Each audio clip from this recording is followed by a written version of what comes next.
Buenas noches, Arturo. Muchísimas gracias por la invitación. Un placer poder estar en su programa.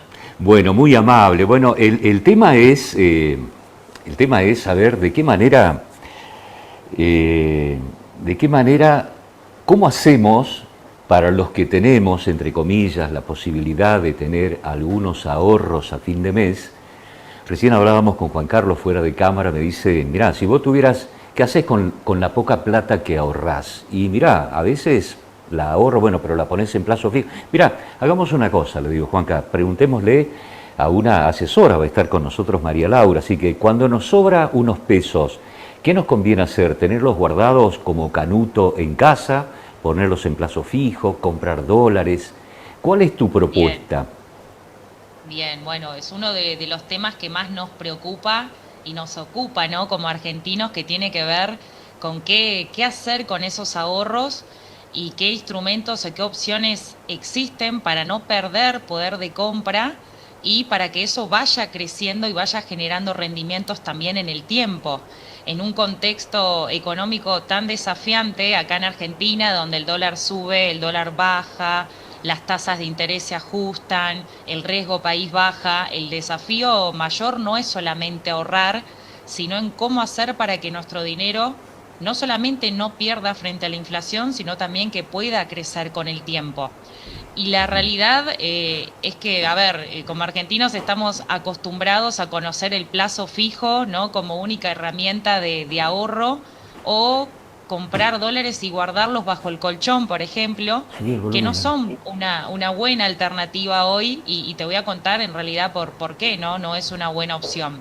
Primero, uno de los errores financieros que más cometen los argentinos es pensar que ahorrar es dejar la plata quieta, por ejemplo. Es dejar los dólares abajo del colchón o en una caja de seguridad o en una caja de ahorro, pero la realidad es que la plata parada no genera rendimientos, al contrario, con una inflación interanual proyectada este año de un 30%, el simple hecho de tener la plata quieta, ya estamos perdiendo un 30% de poder de ¿Y compra. con qué productos del hogar podemos estoquearnos, María Laura? Bien, cuando estamos hablando, por ejemplo, de acompañar a la inflación, yo siempre recomiendo hacer una compra, por ejemplo, por año, por mes, una compra mensual, donde aprovechemos los precios, donde podamos estoquearnos, donde podamos buscar precios más económicos en los supermercados, por ejemplo, y no hacer una compra semanal o ir comprando todos los días lo que nos falta, por ejemplo, para poder estoquearnos, sino poder adelantarnos a eso y poder ganarle también a la inflación mensual, que en promedio es entre un 2 y un 3%, por ejemplo. Y Claro. dejar las compras más pequeñas, por ejemplo, las de verduras, nos vamos, no sé, comprar frutas, bueno, aprovechar eso para hacerlo en el día a día y estoquearnos una vez por mes, por ejemplo, adelantarnos a esas compras y aprovechar precios o en supermercados mayoristas.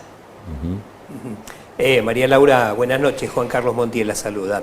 Buenas Y noches, Juan Carlos. si nosotros en estas pequeñas cosas de pequeñas inversiones, eh, si adelantamos las compras que tenemos que hacer, el rendimiento, ¿cuál podría ser? ¿Está nivelado con lo que es la inflación? No, la realidad es que la suba de precios no acompaña con la inflación. Entonces, hoy, por ejemplo, podemos, sacando el plazo fijo, que hay una baja de tasas, hoy no acompaña la inflación. Estamos hablando que los bancos ya ajustaron entre un 24 y un 29% la tasa nominal anual, pero podemos, por ejemplo, ponerlo en un fondo común de inversión o en una cuenta remunerada, y en vez de tener los pesos líquidos que no estén invertidos, que puedan ir generando por lo menos un pequeño mínimo rendimiento hasta llegado el momento, por ejemplo, de hacer alguna compra, cuando estamos hablando de algo a muy corto plazo de tiempo. Ya si estamos hablando de ahorrar a mediano o a largo plazo, es conveniente poder refugiarnos, ¿no? El dólar nos da cobertura, nos da protección, nos da más tranquilidad, pero importante entender que no es una manera de hacer rendir también o de hacer crecer nuestro dinero, si estamos hablando también de la inflación del dólar. Hoy Claro. podemos, hablando de corto plazo, ¿no? Buscar refugio en billeteras virtuales, en cuentas remuneradas, en algún fondo común de inversión que hasta llegado el momento nos genera algún rendimiento. Claro, y también hay muchas personas que dicen voy a hacer un plazo fijo porque es lo que tienen a mano o lo que es más común, pero si lo hacemos a 30 días y yo a los 15 días necesito el dinero, no lo puedo disponer. No tengo liquidez, exacto. Claro. Por eso también, más allá de la baja de tasas, es importante entender que si es un dinero que yo necesito a 15 o a 20 días, con el plazo fijo yo tengo el dinero inmovilizado. No puedo disponer antes del día 30. Sí, con los fondos comunes de inversión.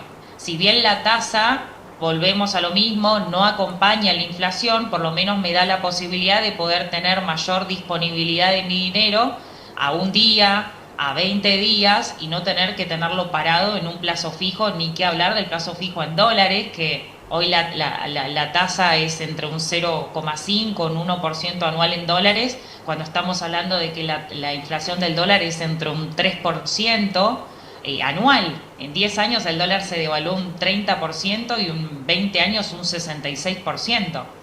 Por eso es importante también diferenciar qué es ahorrar y qué es invertir. ¿Sí? Cuando yo ahorro, separo un dinero, lo dejo quieto, no genera, al contrario, va perdiendo valor con el paso de los años. Cuando yo invierto, ¿sí? Pongo ese dinero a trabajar, pero es importante también entender para qué estamos, con qué objetivo estamos ahorrando. No es lo mismo ahorrar a corto plazo, por ejemplo, para comprarnos, no sé, el auto, o generar un ahorro para comprar un electrodoméstico, que cuando estamos hablando ya más a mediano y a largo plazo, que estamos hablando de comprarnos una casa, proyectar el retiro, ¿no? Proyectar nuestra jubilación y tener mayor tranquilidad hacia futuro. Hay fondos de retiro, en este caso, que funcionan bien en Argentina?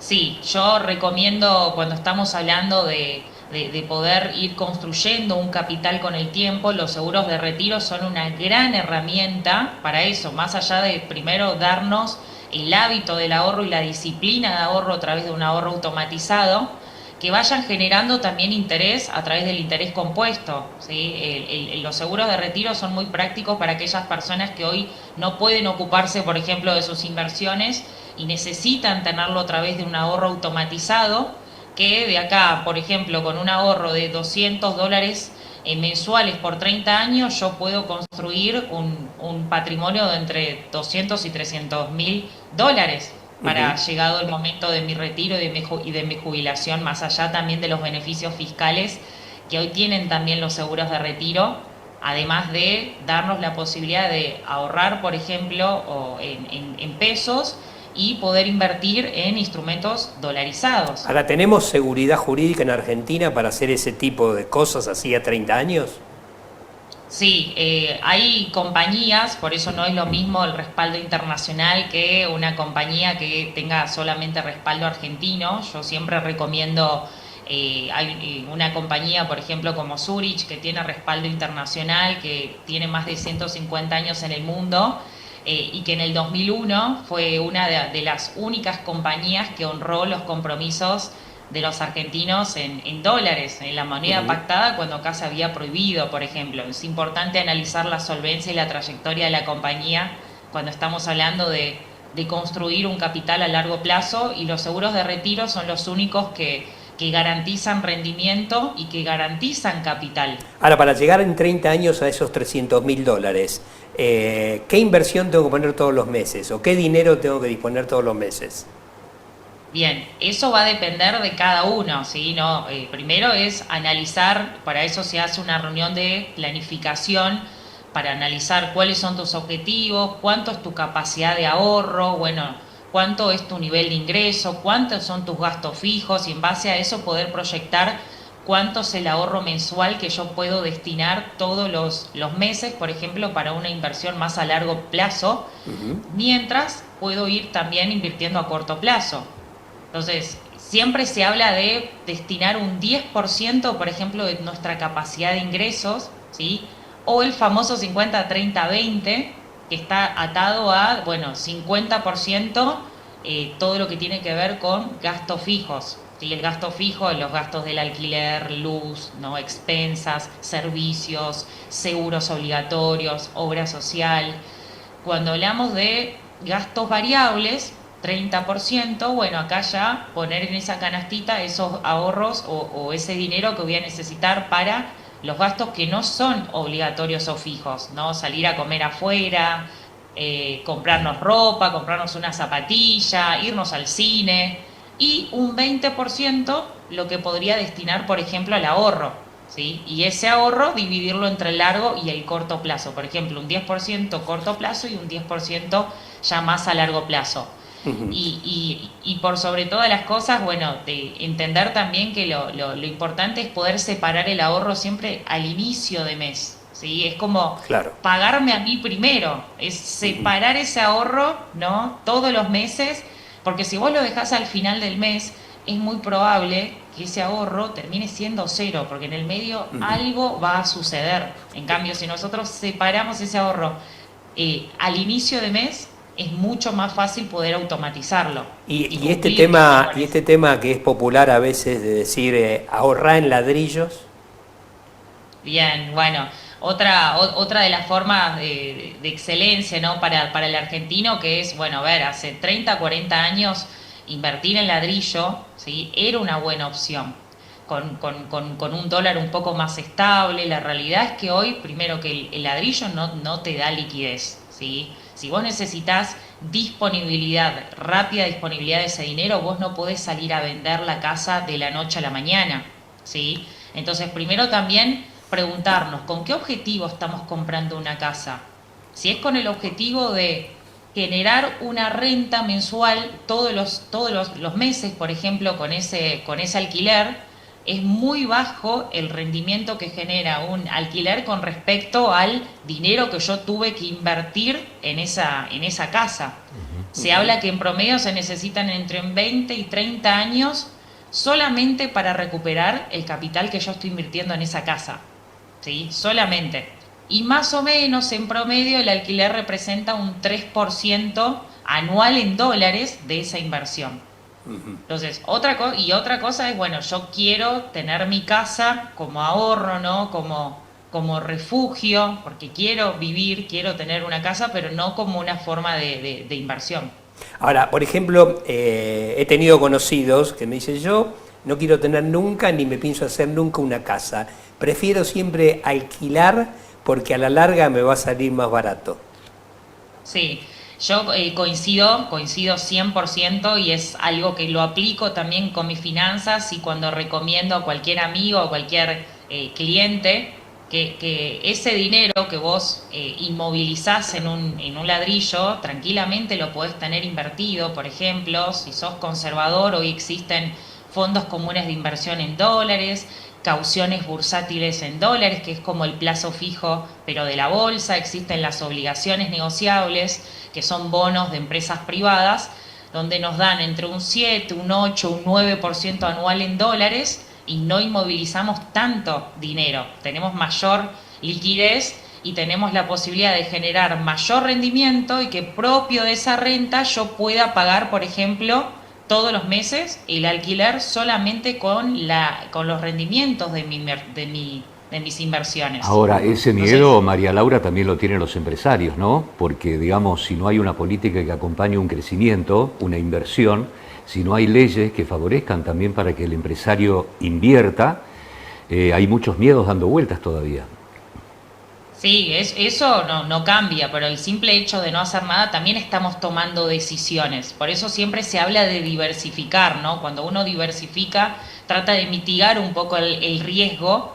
Entonces, siempre hablo de no poner todos los huevos en la misma canasta, ¿no? Tener una parte de nuestras inversiones, por ejemplo, en fondos, otra parte en un seguro de retiro, otra parte en un seguro de vida con capitalización, tener fondos comunes de inversión, invertir una parte en dólares, que esos dólares vayan generando rendimiento, tener nuestros pesos o nuestra liquidez en alguna cuenta remunerada. Entonces, de esta manera, al tener una planificación, es mucho más fácil bajar el riesgo, ¿no? de una inversión, de que si yo pongo toda mi inversión solamente en una canasta y esta canasta el día de mañana pasa algo, yo pierdo el 100% de mis ahorros. Al diversificar, esto no sucede.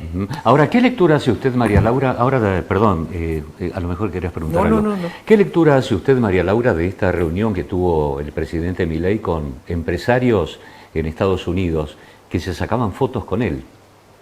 Sí, bueno, hoy Argentina está en boca de todo el mundo, ¿no? Se están empezando a hablar también de inversiones multimillonarias, se está empezando a hablar de que al ver mayor claridad en el plano económico, político y una mayor proyección para Argentina en los próximos años, se empiezan a abrir oportunidades a mediano y a largo plazo, donde ya no hay un contexto de incertidumbre, que es lo que al mercado no le gusta, ¿no? Y todo esto conlleva también que la baja del riesgo país, cercano ya a los 600 puntos básicos, nos abre un panorama de grandes posibilidades de entrada de inversiones en el exterior y de un crecimiento económico 2026-2027 muy grande para la Argentina. Yo creo que se viene, en los próximos años se están empezando a abrir un abanico de oportunidades y donde ya desde afuera nos empiezan a ver como un puente y Argentina empieza a ser un país de mucha proyección de crecimiento para los próximos años. María Laura, muchas gracias por la entrevista, ha sido muy linda, muy interesante tu explicación, te agradecemos y bueno, en algún otro momento te vamos a convocar para charlar un poquitito más de economía y esto de que en otra época el ahorro era la base de la fortuna. Que lo pases muy bien. Bien, por favor, muchas gracias por la invitación, que tengan buenas noches y hablamos la próxima. Un abrazo grande.